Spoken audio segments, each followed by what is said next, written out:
Amém.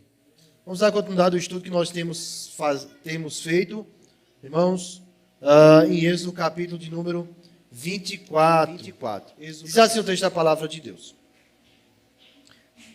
Depois Deus disse a Moisés: suba ao monte para encontrar-se com o Senhor, você, Arão, Nadab e Abiú, e 70 autoridades de Israel. Adorem à distância. Somente Moisés se aproximará do Senhor, os outros não. O povo também não subirá com ele. Quando Moisés se dirigiu ao povo e transmitiu-lhe todas as palavras e ordenanças do Senhor, eles responderam em uma só voz, uníssono: faremos tudo o que o Senhor ordenou. Moisés então escreveu tudo o que o Senhor dissera. Na manhã seguinte, Moisés levantou-se e construiu um altar ao pé do monte e ergueu 12 colunas de pedra, representando as 12 tribos de Israel. Em seguida, enviou jovens israelitas para oferecer holocaustos e novilhos como sacrifício de comunhão ao Senhor. Moisés colocou metade do sangue em tigelas e outra metade derramou sobre o altar. Em seguida, leu o livro da lei, o livro da aliança para o povo, e eles disseram: faremos fielmente tudo o que o Senhor ordenou. Depois Moisés aspergiu o sangue sobre o povo, dizendo: este é o sangue da aliança que o Senhor fez com vocês, de acordo com todas essas palavras. Moisés, Arão, Nadab e Abiú e 70 autoridades de Israel subiram e viram o Deus de Israel, cujos pés havia algo semelhante a um pavimento de safira, como o céu em seu esplendor. Deus, porém, não estendeu a mão para punir esses líderes do povo. Eles viram a Deus e depois comeram e beberam. Disse o Senhor a Moisés: suba um monte e venha até mim, e fique aqui, e lhes darei as tábuas de pedra com a lei e os mandamentos que escrevi para a instrução do povo. Moisés partiu com Josué, seu auxiliar, subiu para o monte de Deus. Disse ele às autoridades de Israel: esperem-nos aqui até que retornemos. Arão e Hur ficarão com vocês. Quem tiver alguma questão para resolver, poderá procurá-los. Quando Moisés subiu, a nuvem cobriu o monte, e a glória do Senhor permaneceu sobre o monte Sinai. Durante 6 dias a nuvem cobriu o monte. No 7º dia o Senhor chamou Moisés do interior da nuvem. Aos olhos dos israelitas a glória do Senhor parecia um fogo consumidor no topo do monte.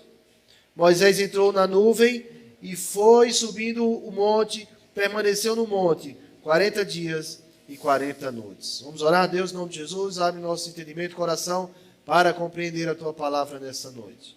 Mantém nossa mente presa, cativa, a ouvir a Tua voz, Senhor. No nome santo de Jesus. Amém.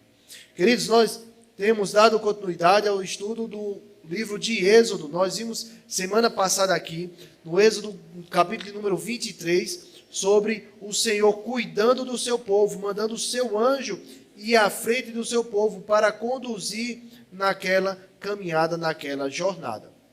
O livro de Êxodo, ele é escrito quando o povo está próximo a entrar à terra prometida. E ele narra a história da saída do povo lá do Egito, esse povo de Deus, e algumas leis que Deus deixou para esse povo, como nós vimos algumas aqui no capítulo de número 21. Nós vimos alguma coisa, além do capítulo 20, que foi estudado os 10 mandamentos. Daqui para frente, a gente vai estudar algo, irmãos, onde Deus deu uma instrução. Eu pensava que seria hoje, mas não vai ser hoje. Nós vamos estudar algo que Deus dá instrução sobre alguns utensílios que tinham dentro do tabernáculo. Na realidade, toda a construção do tabernáculo que Deus tinha ordenado Moisés fazer. O povo de Israel sai do Egito, o povo de Israel sai com todos aqueles problemas religiosos do Egito, porque eles aprenderam assim. E agora Deus está tratando com aquele povo, Deus está transformando aquele povo, para que aquele povo possa aprender a adorar a Deus.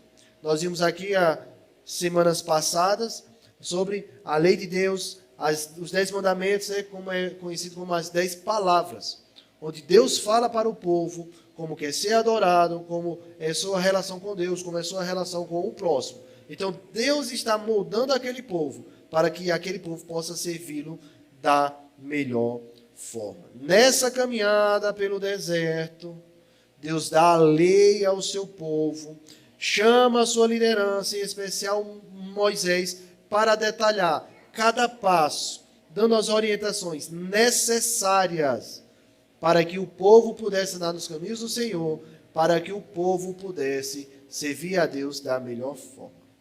E aí nós chegamos no capítulo de número 24, onde há uma preparação, queridos, para o que vem depois do capítulo 25 até o capítulo de número 31, até o final do 31, onde Moisés sobe ao monte e Deus começa a mostrar como deveria ser feito aquilo que vai ser utilizado dentro do tabernáculo. Mas o texto que nós lemos hoje, irmãos, a gente dividiu em 4 partes, onde nós vamos ver Deus regulando, Deus botando normas como é o culto, mostrando como deve ser cultuado, também mostrando a sua graça sobre aqueles que estavam lá com ele, os pecadores que estavam na presença dele. Ao Deus mostrar a lei a Moisés, ao Deus mostrar como é que ele queria que fizesse a adoração, Moisés responde a Deus em obediência. E isso é uma resposta que todos nós devemos dar a Deus, é uma resposta de obediência à ordenança de Deus. Nós veremos também que Deus confirma a sua aliança, mostra mais uma vez a sua graça para com o seu povo, o povo que ele separou para si, para fazer dele o seu próprio povo. E no final, Deus dá umas orientações a Moisés. Moisés se retiraria do meio daquela liderança e teria um chamado, vamos chamar de retiro espiritual com Deus, onde estaria um tempo a sós com Deus. Nesse processo, irmãos, de Deus se revelar ao seu povo, ele vai instruir o seu povo, mostrando como ele deve viver para a glória dele. Irmãos, Deus se revelou a nós. Tudo que nós sabemos de Deus, tudo que nós conhecemos de Deus é porque Deus quis que nós soubéssemos. Deus quis se revelar a nós e nos ensinou. Nós devemos adorar a Deus, viver da forma que Deus deixou para nós e não como nós achamos que deve ser. Por isso a importância de conhecer a palavra de Deus, estudar a palavra de Deus, para assim poder andar de acordo com a vontade de Deus.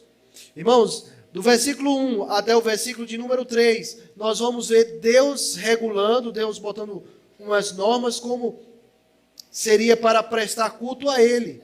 E mostrou mesmo assim, mostrou àqueles que estavam com Moisés a sua graça, trazendo para si aqueles homens pecadores para perto dele mesmo. Deus trazendo os pecadores para perto de si. Olha o que é que diz o versículo 1.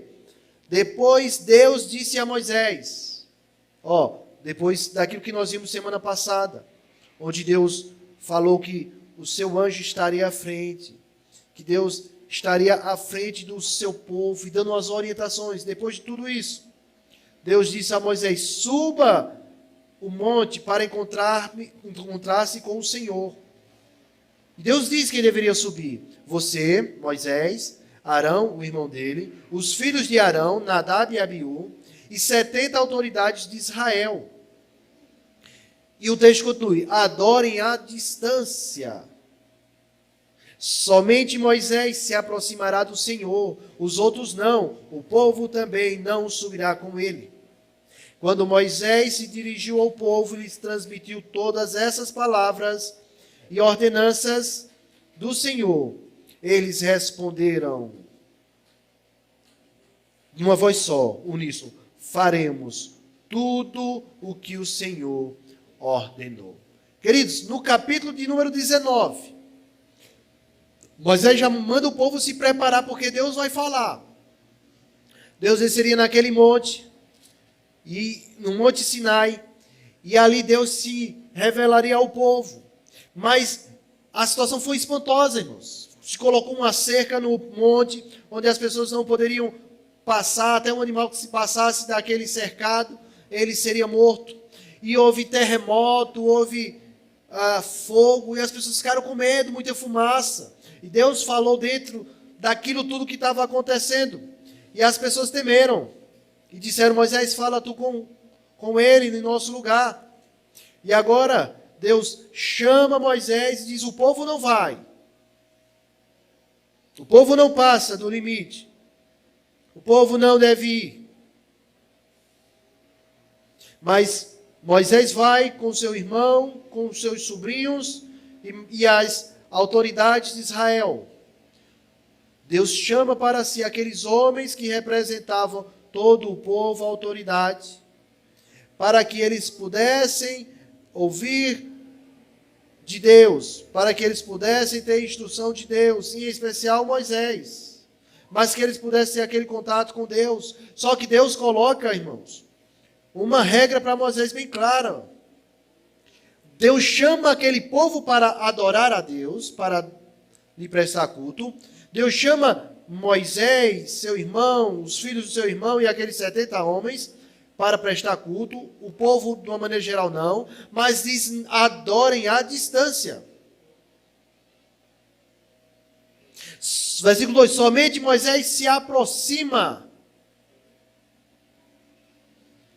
Isso mostra para nós, irmãos, que Deus, Ele quer ser adorado da forma que Ele deixou para ser adorado, da forma que Ele mesmo disse como deveria ser adorado. Sabe? Nossas expressões para Deus de alegria, de louvor e adoração podem ser expressões válidas de fato. Porém, quando a igreja se reúne, quando a Assembleia dos Santos está reunidos, quando o povo de Deus, o ajuntamento de Deus está reunidos para o culto solene a Deus, é para ser feito de acordo com aquilo que Deus deixou para ser como Ele quer ser adorado. A nossa mente, irmãos, não jamais chegará ao ponto da gente dizer como Deus quer ser adorado, ou a gente agradá-lo. Ele revelou a nós a forma de que Ele deve ser adorado. Sabe, irmãos? E aqui há uma divergência entre alguns segmentos cristãos evangélicos, onde se fala do princípio regulador do culto, ou seja, o culto só tem aquilo que está prescrito na palavra de Deus. Então, tudo aquilo que não está prescrito na palavra de Deus não pode ser feito, não pode ter no culto. Quer ver um exemplo que igrejas têm e a gente não segue? Porque não tem na palavra de Deus? Danças. Tem igreja que tem grupo de gesto. E nós entendemos que não é aquilo que está descrito para o culto.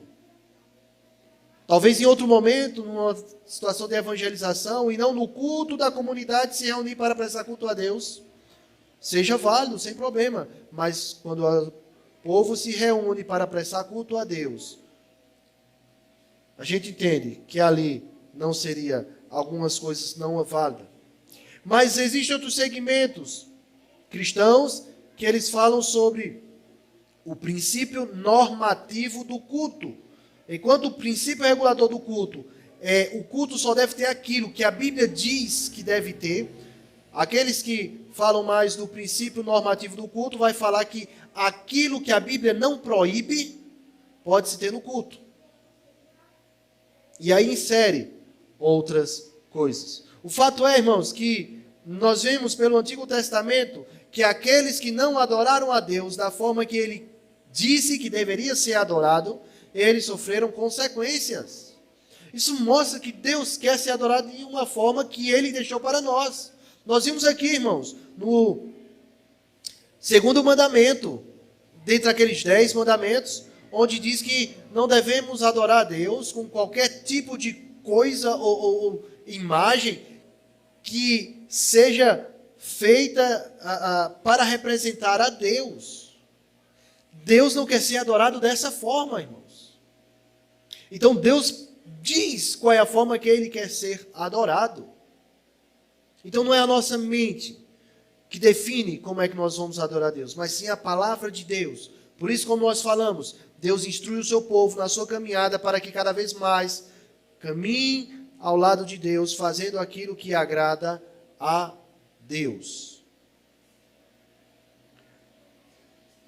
Sobe Moisés, Arão, Nadab e Abiú, 70, mas adore à distância. Somente Moisés vai se aproximar do Senhor, o povo não subirá. Moisés se tornou, irmãos, um mediador. A adoração era mediada através de Moisés. Deus falava com Moisés, Moisés falava com o povo. Hoje, irmãos, através de Cristo, nós não precisamos desse mediador humano, porque Ele é o nosso mediador. Ele que abriu o caminho para termos acesso ao Pai. Mas foi dessa forma que Deus deixou para ser adorado, irmãos. Ele prescreveu como é que seria. Quem fizesse diferente daquilo que Deus deixou, sofreria as consequências. Porque era um ato de desobediência, de pecado, de rebeldia contra Deus. Aqui o texto não está falando de que Moisés, Arão e os filhos de Arão subiram à presença de Deus, apesar que Moisés é que se aproximou, os outros ficaram à distância. Esses mesmos filhos de Arão, que são Nadab e Abiú, eles não adoraram a Deus em outro momento, da forma que Deus disse que deveria ser adorado. E foram punidos por isso. Por isso, irmãos, Deus, Ele mostra para nós, e nós devemos, de fato, receber como palavra de Deus e aplicar a nossa vida. Olha o que é que a Bíblia diz lá em Levítico, capítulo de número 10, versículo de número 1 a 3. Diz que Nadab e Abiú, filhos de Arão, pegaram cada um seu incensário, nos quais acenderam fogo, acrescentaram incenso e trouxeram fogo profano perante o Senhor, sem que tivessem sido autorizados. Deus disse como eles iriam adorar a Deus, até a forma de sacrificar o animal, que tipo de animal seria sacrificado. O incenso, que seria tipo um pó, uma substância lá, usada para queimar em honra a Deus, tinha que ser preparado da forma que Deus ordenou. O fogo que ia queimar esse incenso, gente, não era qualquer fogo. Nadab e Abiú, eles trouxeram um fogo estranho, profano diante de Deus. Irmãos, tem comentarista, tem livro que fala sobre esse fogo estranho, que ele deve ter ter acendido um fogo diferente daquilo que Deus deixou. Quando o tabernáculo é inaugurado, a gente vai ver nos próximos reuniões, na próxima, os elementos que tinha no tabernáculo para ele fazer funcionar. Quando ele é inaugurado e ali ia se prestar culto a Deus, Deus derramou do céu fogo, fez descer fogo do céu, que queimou o holocausto, que queimou o sacrifício. E esse fogo foi colocado uma chama dele dentro de um incensário. Sabe qual é a ideia? É aquela ideia da pira olímpica, da chama olímpica, que se guarda num incensário, em um recipiente apropriado, e teoricamente essa chama nunca apaga. Ele passa um ano circulando os continentes para parar no país que vai ter as Olimpíadas. É assim que acontece. Então a ideia seria mais ou menos essa. Aquela chama que Deus mesmo que acendeu, ela deveria ser colocada no incensário, e enquanto o povo de Israel caminhava, tem livro que fala isso, enquanto o povo de Israel caminhava, aquela chama era mantida lá acesa, para quando eles parassem e montassem toda a estrutura, aquela chama era colocada no altar e o fogo ia queimar. Então, tem autor que coloca que Nadab e Abiú pegou um fogo diferente daquele. Outros colocam como que a mistura do incenso foi diferente da que Deus deixou. O fato é que eles não seguiram aquilo que Deus tinha deixado para o povo de Deus adorar daquela forma. Nós estamos lendo do versículo do capítulo 10 Levítico, versículo 2. Então saiu fogo. Lembra que eles, Nadab e Abiú, pegaram fogo profano perante o Senhor, sem que tivessem sido autorizados. Então saiu fogo da presença do Senhor e os consumiu. Morreram perante o Senhor. Moisés disse a Arão: isto foi isto que o Senhor disse: aos que de mim se aproximam, santo me mostrarei. À vista de todo o povo serei glorificado. Arão, porém, ficou em silêncio. Os filhos de Arão, mais na frente, nesse episódio, morreram, porque ofereceram um culto, um fogo em seu culto, diferente daquilo que Deus tinha mandado. Irmãos, nós devemos adorar a Deus da forma que a Bíblia nos manda, da forma que o entendimento bíblico traz para nós, para sermos abençoados e assim podermos glorificar a Deus. Mas o maravilhoso, queridos, disso tudo, além de Deus se revelar ao povo, além de Deus mostrar como Ele quer ser adorado, é Deus chamar para si pecadores. Deus mandou vir se encontrar com Ele Moisés, Arão, seus filhos e 70 autoridades de Israel. Isso é a graça de Deus, irmãos. Em nenhum momento o homem foi atrás de Deus. E todas as vezes que os homens foram atrás de Deus, eles idolatraram, levantaram ídolos e não o próprio Deus. Mas Deus, na sua infinita graça, Ele que vai atrás dos homens, que chama os homens para si. É Deus na sua infinita graça.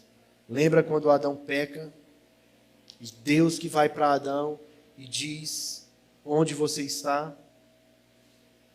É Deus que vai atrás do pecador perdido. Foi Deus que amou o mundo e enviou seu Filho para morrer por todo aquele que nele crê. Queridos, é Deus quem vai atrás do pecador perdido. Ele mostra a sua graça trazendo para perto dele esses homens e mulheres pecadores. Mas se nós vimos a graça de Deus trazendo para si esses homens e mulheres, no caso aqui os homens, nós vemos Deus dizendo como quer ser adorado, mas também nós vemos a resposta de Moisés diante do que Deus mostrou, do que Deus revelou. Olha o que é que diz o versículo 4 a versículo 7. Moisés então escreveu tudo o que o Senhor dissera. Pela manhã seguinte, Moisés levantou, construiu um altar ao pé do monte, ergueu 12 colunas de pedra, representando os 12 tribos de Israel. Em seguida levou jovens israelitas, que ofereceram holocaustos e novilhos como sacrifício de comunhão. Moisés colocou metade do sangue em tigelas e outra metade derramou sobre o altar. Em seguida, leu o livro da aliança para o povo e eles disseram: faremos fielmente tudo o que o Senhor ordenou.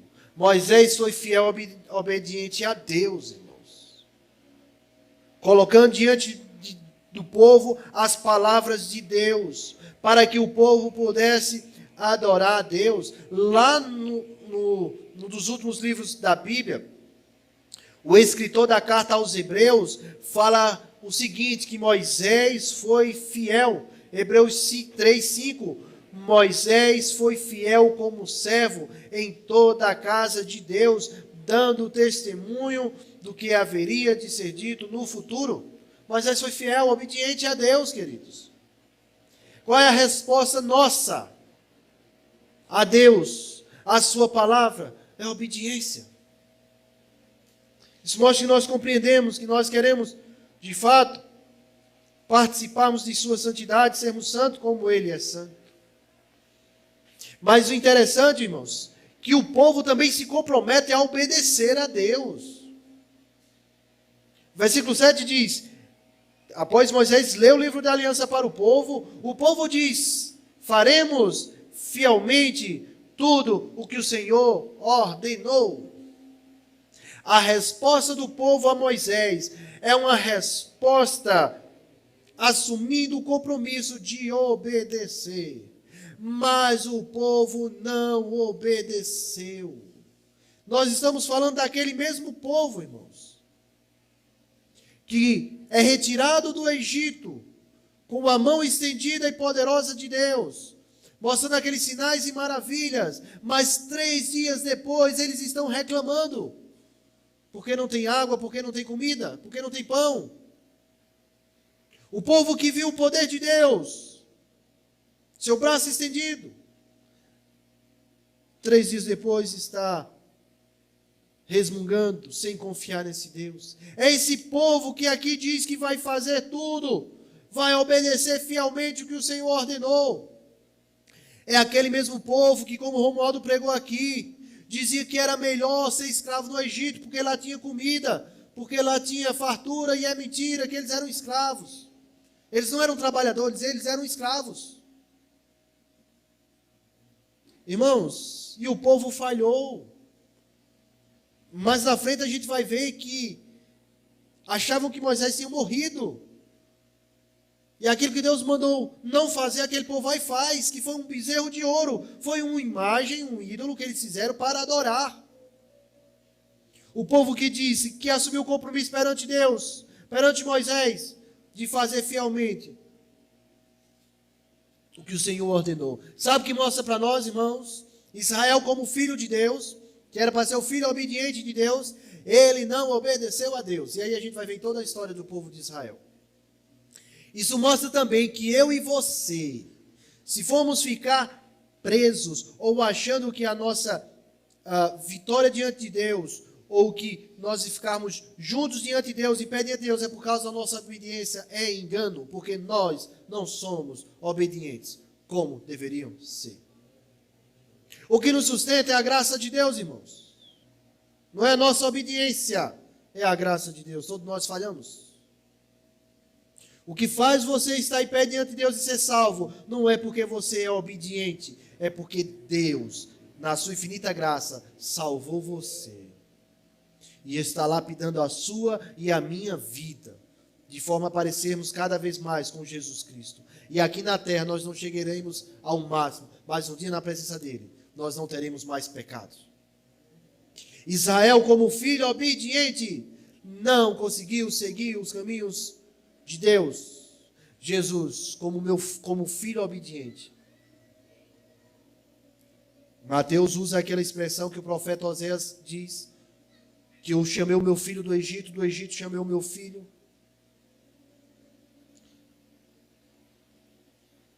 Mostrando que Jesus é o filho de Deus. Israel apontava para esse Jesus, o filho de Deus, só que Israel não era o filho obediente, desobedeceu. Mas Jesus é aquele obediente, que em tudo obedeceu ao Pai. 2 vezes o Pai brada do céu, dizendo, esse é o meu filho amado, em quem tenho prazer. É o filho obediente. Israel assume o compromisso de obedecer em tudo. Mas o relato bíblico mostra que eles não agiram assim. Isso aqui, irmãos, é antes deles entrar na terra prometida. Nós temos feito visita na casa dos irmãos, e aí os irmãos têm acompanhado, a gente tem trazendo meditação no livro de Juízes, e a gente vê que o povo não obedeceu a Deus. Romualdo trouxe uma meditação sobre o rei Davi, e mostrou também que ele não obedeceu a Deus, nem o povo de Deus, mostrando como é falho. Até a destruição, o povo ser levado cativo para a Babilônia. Em 1586, 1585 a.C.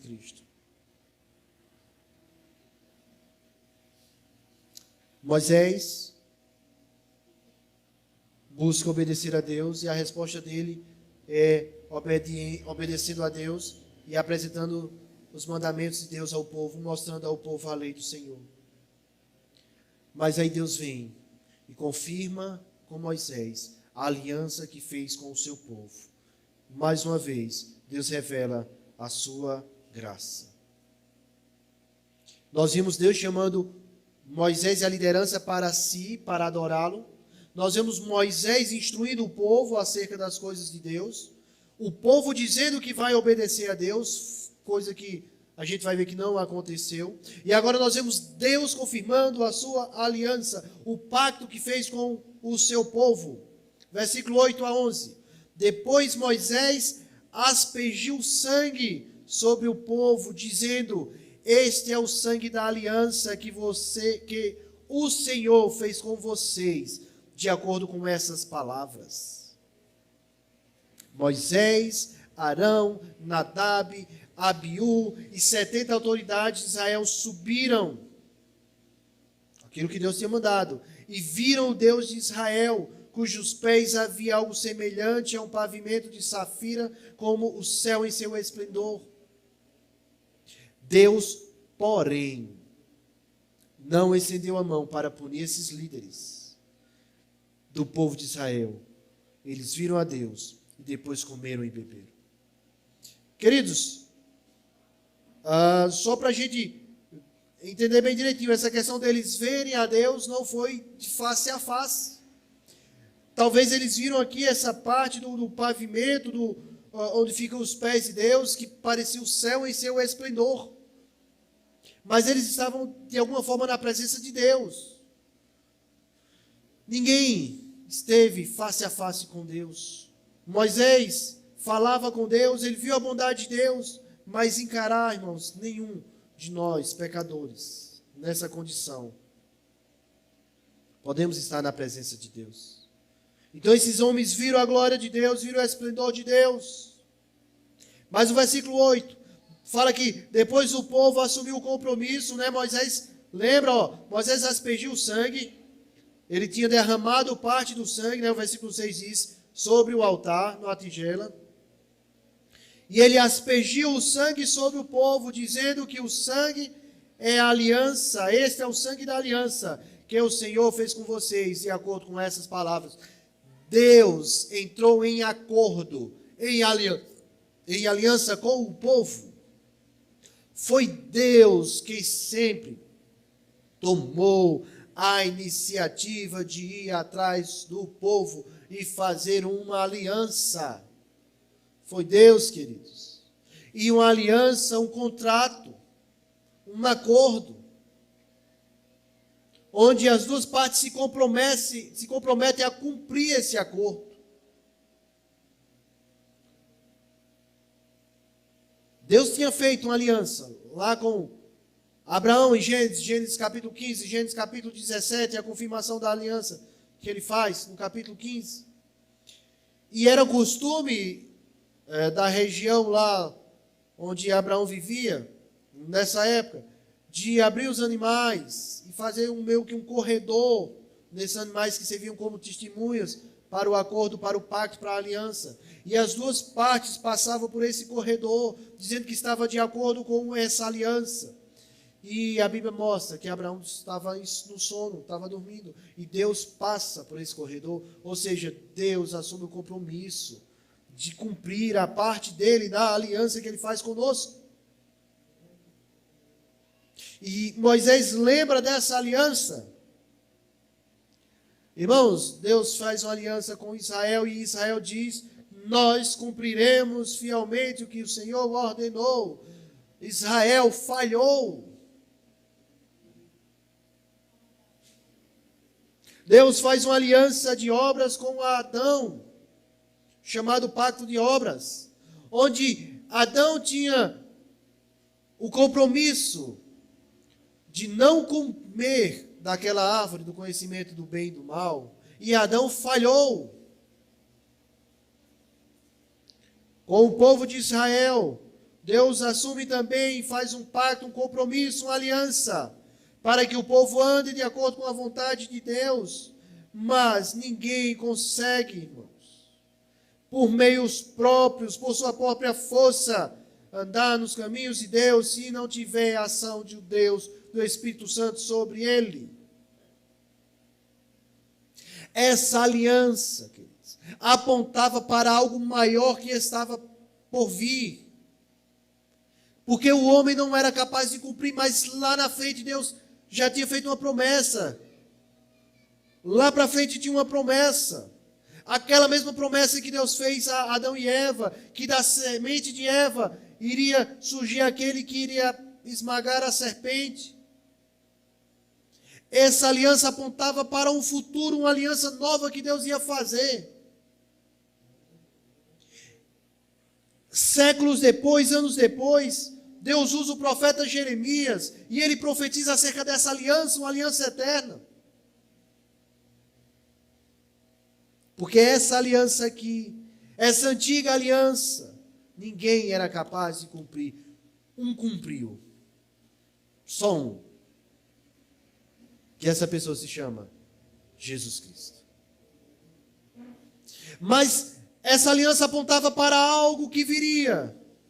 Jeremias diz, Jeremias 31, do versículo 31 ao 34, eis que estão chegando dias, declara o Senhor, que farei uma nova aliança com a comunidade de Israel e com a comunidade de Judá. Não será como a aliança que fiz com seus antepassados, quando os tomei pela mão para tirá-los do Egito.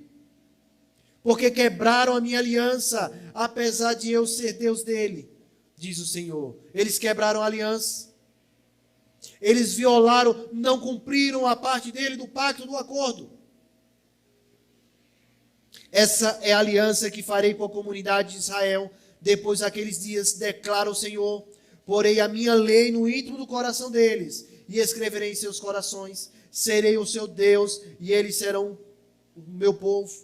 Ninguém mais ensinará ao seu próximo, nem ao seu irmão, dizendo, conheça o Senhor, porque todos eles me conhecerão, desde o menor até o maior, diz o Senhor, porque eu lhes perdoarei a maldade e não me lembrarei mais dos seus pecados. Jeremias fala de uma aliança superior, que a lei agora não vai estar escrita mais em tábuas de pedra, mas vai estar escrita no coração de cada um que pertence a essa comunidade do povo de Deus. E no capítulo 32, versículo 40, Jeremias diz, farei com eles uma aliança permanente ou uma aliança eterna. Jamais deixarei de fazer o bem a eles. E farei com que eles me temam de coração, para que jamais se desviem de mim. Se essa aliança, queridos, que o povo assumiu o compromisso para com Deus e falhou, e Moisés relembrou dessa aliança, ela apontava para o futuro, porque ela era incapaz, as pessoas eram incapazes de cumprir o termo da aliança, mas Deus disse que ia fazer uma aliança com o povo dele. Uma aliança em graça, em misericórdia, e que colocaria as leis do próprio Deus no coração do seu povo. Essa aliança é feita através de Cristo, em Cristo.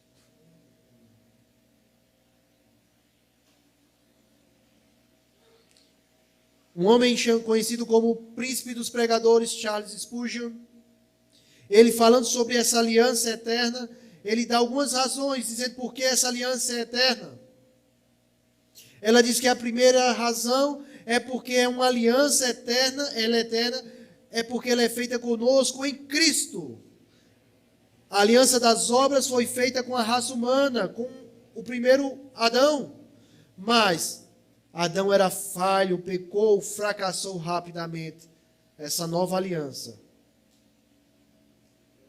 não é feita mais com aquele que falha, através daquele que falha. A segunda razão porque a aliança não pode falhar é uma aliança eterna, é porque devido ao lado humano ter sido corrompido, lembra de Adão?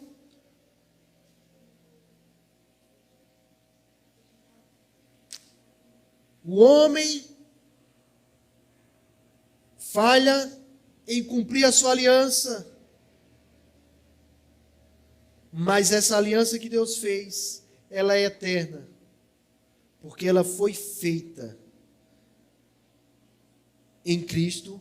Ele se tornou nosso representante e ele não falha. Cristo não falha. Por isso essa aliança permanece firme. Ela é feita em Cristo, não em nós. E finalmente, sabe por que essa aliança é eterna, irmãos? Porque não vai ter outra depois dela. Spurgeon diz que Deus parte do bom para o melhor. Se ele tinha feito uma aliança com o povo de Israel, e o povo falhou, a parte humana não cumpriu, Deus cumpriu sempre a sua parte. A parte humana não cumpriu. Essa nova aliança que é feita em Cristo, Cristo cumpriu a parte por nós. E ela é eterna, irmãos, porque não terá outra. Não será ultrapassado por algo glorioso. Essa é a aliança final. Agora, nessa aliança, irmãos, nós precisamos estar bem atentos, queridos. Cristo faz por nós, o que Cristo fez por nós lá na cruz, fazendo aliança conosco, através dessa aliança, nos fazendo estar ao lado de Deus, nos dando a salvação, isso tudo, irmãos, de forma gratuita, de graça. Nós não podemos, irmãos, achar que essa aliança nos obriga a fazer algo, como que, a partir disso que nós fazemos ou faremos, nós seremos mais abençoados ou receberemos a salvação a partir disso. Não. Essa aliança é completa. Nós só precisamos crer e confiar em Jesus. A salvação veio de graça, não é algo que a gente faz. Paulo diz em Romanos 11:6, se é pela graça, já não é mais pelas obras. Se fosse a graça, já não seria graça. Se nós somos salvos com essa aliança que Cristo fez por nós, irmãos, é a graça de Deus, não é algo que nós fazemos. Não é porque você lê a Bíblia, vem à igreja, tem buscado abandonar o pecado que é salvo. Não, porque se fosse assim, não seria pela graça, seria pelas obras. Você e eu somos salvos porque confiamos unicamente em Cristo. É por isso que nós somos salvos. Ah, mas é porque você tem que crer, mas tem que andar nos caminhos. Então isso é salvação pelas obras. Eu e você somos salvos porque cremos em Cristo. Ele nos garante vida eterna. Nós devemos andar em santidade, é porque agora não pertencemos mais a esse mundo. Nós somos filhos de Deus e como Deus é santo, devemos ser. Mas somos salvos pela graça de Deus. Nada que eu e você faz nos garante salvação. É a graça de Deus. E como é que nós recebemos essa graça de Deus em Cristo? Crendo nele. O que o Evangelho nos manda, irmãos, em resposta a essa graça, é crer e se arrepender dos pecados. É crer e se arrepender dos pecados. Essa aliança que é eterna para nós, irmãos, diferente dessa outra que foi ultrapassada e o povo falhou, ela provê para nós, o próprio Deus, na aliança provê para nós tudo o que nós precisamos para agradar ao próprio Deus. Por isso não é por obras, irmãos, porque Deus provê o que a gente precisa fazer para agradá-lo. Nessa aliança é necessário que o homem seja perdoado e se arrependa. Porém o Senhor, lá no céu, exaltado nas alturas, é que Ele está exaltado para dar arrependimento e remissão de pecados para nós. É Ele que transforma a nossa vida, nos fazendo voltar para Ele e perdoando os nossos pecados. Se é necessário, irmãos, que o homem, a fim de ser salvo, tenha fé em Cristo, a própria fé é operada por Deus pelo Espírito Santo como fruto do Espírito. É Deus que provê. É Deus que provê os meios para nós estarmos aliançados com Ele. Temos uma aliança com Ele, irmãos. Se é necessário ser perdoado e arrependimento, Deus provê em Cristo arrependimento e remissão de pecados. Se é necessário fé, Deus provê através do Espírito Santo como um fruto do Espírito. Se é necessário santidade para entrarmos no céu, e todos nós, irmãos, cremos que é necessário ser santo para entrar no céu, que é necessário crer, que se arrepender dos seus pecados, nós cremos nisso. É necessário santidade para entrar, sim, mas é o próprio Senhor que nos santifica mediante a sua palavra, e Ele opera em nós, para desejarmos e praticarmos segundo a sua boa vontade. Jesus diz: santifica-os na tua palavra, a tua palavra é a verdade. É o Espírito Santo que nos santifica, então Deus provê os meios para nós cumprirmos aquilo que a aliança exige. É Ele que provê os meios, não somos nós. Por isso, irmãos, nós devemos crer e nos apegar cada vez mais nessa fé em Jesus. Se apegar em Jesus, confiando nele, porque não somos nós. Mas o texto, a parte, irmãos, estamos chegando ao final do versículo, até o versículo 11 diz que Moisés aspergiu o sangue sobre aquele povo e sobre nós, irmãos. Pedro diz, na primeira carta dele, versículo 1, capítulo 1, versículo 1 e 2, Pedro, apóstolo do Senhor Jesus Cristo, aos eleitos de Deus, peregrinos espertos, de Ponto, na Galácia, na Capadócia, na província da Ásia e da Bitínia, escolhidos de acordo com o preconhecimento de Deus Pai, pela obra santificadora do Espírito, para a obediência de Cristo e a aspersão do seu sangue. Sobre nós não foi aspergido, irmãos, sobre a nossa vida, aquele sangue de animal morto, mas o sangue de Cristo, que é capaz de perdoar todos os pecados. Nessa aliança, o sangue de Cristo foi derramado por nós, perdoando os nossos pecados, nos purificando, nos consagrando totalmente, inteiramente a Deus. Deus seja louvado por isso, queridos. Esse sangue que foi aspergido pelo povo apontava para o sangue de Cristo, que é aspergido, foi derramado na cruz por amor de cada um de nós, para a salvação de todo aquele que crê em Jesus. Esse sangue. Versículo 11 diz que Deus não estendeu a mão para punir aqueles pecadores que estavam diante de Deus, mas em sua graça Deus recebeu aqueles pecadores.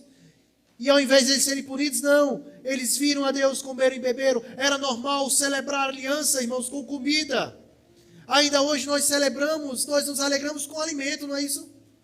Comemoramos aniversário, casamento, com alimentos, não é isso? Com refeição. Quando a aliança foi relembrada aqui, Moisés terminou com a refeição. Você lembra do sofrimento de Jesus? Antes dele ser crucificado, quando ele está com seus discípulos, Mateus 26, 26, em diante diz, enquanto comia, Jesus tomou o pão, deu graças, partiu e deu aos seus discípulos, tomem e comam, isso é o meu corpo. E em seguida tomou o cálice, deu graça e ofereceu aos discípulos, dizendo, bebam todos vocês, esse é o sangue da aliança que é derramado em favor de muitos, para o perdão dos pecados. Jesus celebrou também a aliança, a nova aliança, com uma refeição, que nós chamamos de ceia do Senhor, ou a Santa Ceia. Ele celebrou essa nova aliança, queridos. Com essa refeição, um dia nós estaremos naquilo que é chamado de bodas do Cordeiro, da festa diante de Deus, celebrando com Ele também, nessa alimentação. Então, isso aqui apontava para as coisas do futuro. Queridos, quando nós vemos, irmãos, o Antigo Testamento sendo pregado em algumas igrejas, querendo trazer esses elementos de volta para cá, irmãos, isso é um retrocesso, é andar para trás. Porque isso apontava para a obra de Cristo. Cristo já veio, já mostrou, já fez a sua obra. Nós precisamos ficar com Cristo, não mais com esses elementos antigos. Nós vemos igrejas colocando arca da aliança, candelabro, como apontando para algo superior. Irmãos, ali apontava para Cristo. Nós já temos Cristo, nós não precisamos mais disso. Ele já cumpriu a sua missão, esses objetos, esses rituais já cumpriram a sua missão, porque apontavam para Cristo. E Deus deixa, para terminar o texto, irmãos, Deus deixa as orientações finais para Moisés. E agora há um retiro espiritual, há um distanciamento só para Moisés. Versículo 12 em diante. Disse o Senhor a Moisés: subam a mim no monte e fique aqui. Eu lhe darei as tábuas de pedra da lei e os mandamentos que escrevi para a instrução do povo. Moisés partiu com Josué, seu auxiliar, subiu ao monte. Disse ele às autoridades de Israel: esperem aqui até que retornemos. Arão e Ur ficaram com vocês. Quem tiver alguma questão para resolver, deve procurá-los.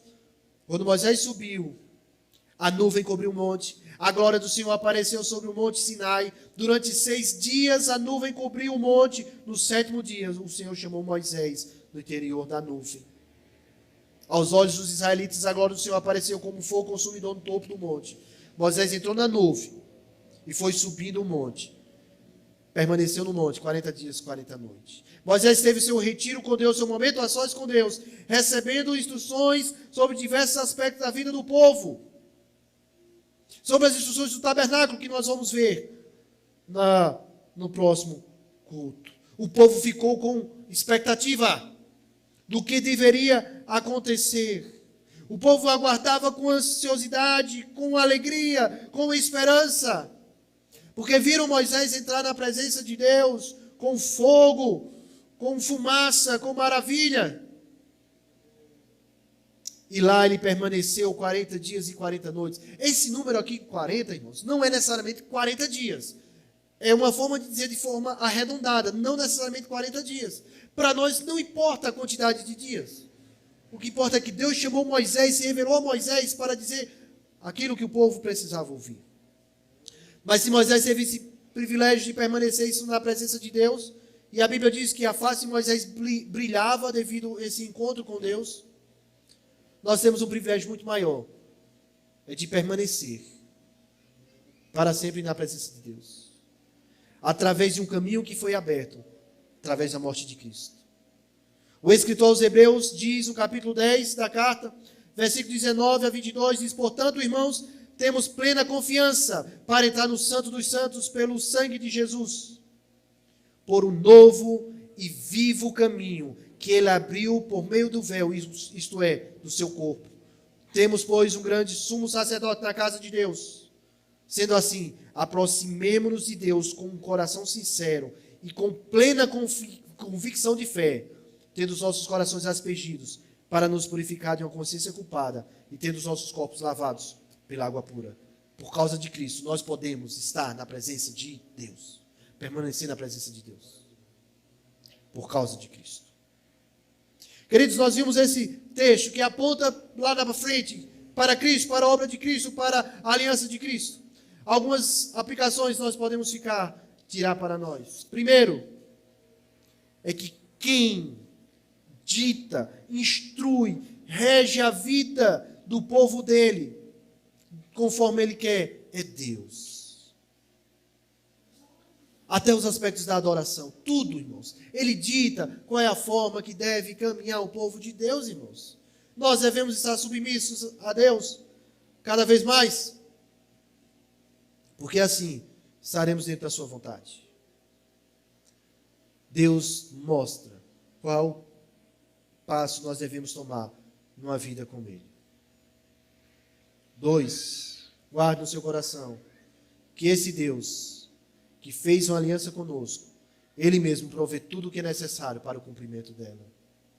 Queridos, pode ficar tranquilo, que se você crê em Cristo de verdade, sua vida está entregue a Cristo de verdade, pode ter certeza que essa aliança que foi estabelecida com Deus não será quebrada. Porque quem mantém é Cristo, não somos nós, não é a nossa força. E Deus provê o necessário para o cumprimento da aliança. Deus nunca vai falhar na parte dele. E Ele vai prover os recursos necessários para cumprirmos a nossa parte, porque a aliança é feita em Cristo, não em nós. E terceiro, irmãos, nós precisamos responder a Deus por essa graça de fazer aliança conosco, por se revelar a nós, além da fé e arrependimento que nós precisamos responder em obediência. Nós somos salvos não é pela obediência, não. Nós somos salvos porque cremos em Cristo, pela obra de Cristo. A salvação é de graça por causa daquilo que Cristo fez. Mas porque nós somos salvos, nós devemos viver uma vida que agrade a Deus em obediência. Pelo fato de nós estarmos em Cristo, de nós não estarmos no mundo, nós precisamos viver uma vida de obediência a Deus. Que Cristo tenha misericórdia de nós e nos abençoe, para assim vivermos para a glória dele. Amém? Vamos ficar de pé.